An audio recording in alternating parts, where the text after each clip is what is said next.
Hi, this is Jan with IQRF, and in this video we will show you how to prepare and certify an IQRF interoperable device. Roles in the IoT world are often split and companies are specialized only on a part of the IoT solution. For example, some companies manufacture end devices, other communication gateways, and some of them offer services or cloud. It's good to join forces and prepare a complete solution together in a much shorter time with significantly lower costs. Many companies are members of the IQRF Alliance. If a producer manufactures an end device as an IQRF interoperable, this device will get a unique hardware profile ID assigned by the IQRF Alliance. Any IQRF interoperable gateway can communicate with it easily, and thanks to the ready-to-use IQRF Gateway daemon and related web application, it is easy to set up and work with the network. Gateways communicate with the IQRF repository, where they can identify the device according to its hardware profile ID, find the IQRF repository relevant driver, or update package. Any IQRF interoperable device can be remotely controlled by a mobile application called IQRF Network Manager. Services and clouds can be also connected to the gateway directly or via extending software installed on the gateway. Are you a member of the IQRF Alliance who has a device, such as a sensor or an actuator, which you think would be appropriate to certify for IQRF interoperability? Send a request for an hardware profile ID allocation to the IQRF Alliance via email. If the product is suitable for hardware profile ID allocation, the IQRF Alliance will allocate it and your product may be displayed on the IQRF Alliance marketplace.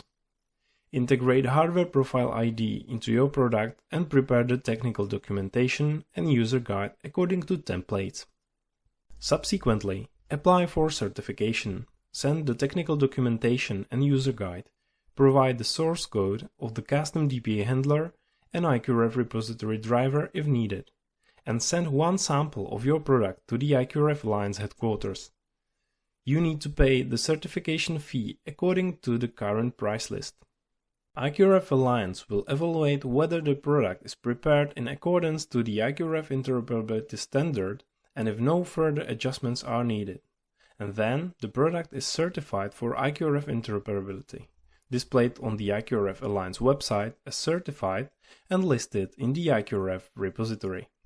If you are interested, you can use the opportunity to offer your certified product for sale at iqrf.shop. Depending on the type of membership, you can certify a certain number of product types. For example, lights, different sensors, power plugs, and so on. You can certify for a specified price up to 16 products in total as the adopter, 64 products as the contributor, and 128 products as a sponsor. The requirement for exceeding the number of certifications is solved individually. We mentioned hardware profile IDs here. You learned more about them in the video tutorial number 7. The process of IQRF interoperability certification is described in detail in this file on the IQRF Alliance website. You'll learn more about IQRF standards specification in the video tutorial number 7.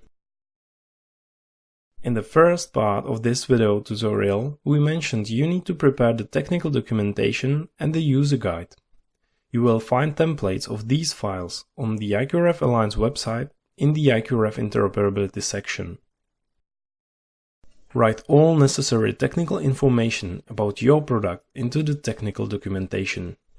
Specify the purpose of the device and the mandatory configuration settings, how to bond and unbond the device, describe all peripherals, and in detail, commands for peripherals which are not standardized.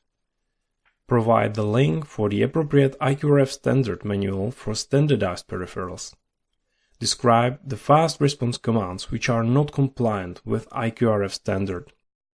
Use the user guide template to create a detailed description of your product. Describe key features, parameters, tell a user how to work with the device, for example how to connect it to the IQRF network, how to communicate with it using unicast commands or fast response commands, and so on. Prepare the custom DPA handler with implemented hardware profile ID.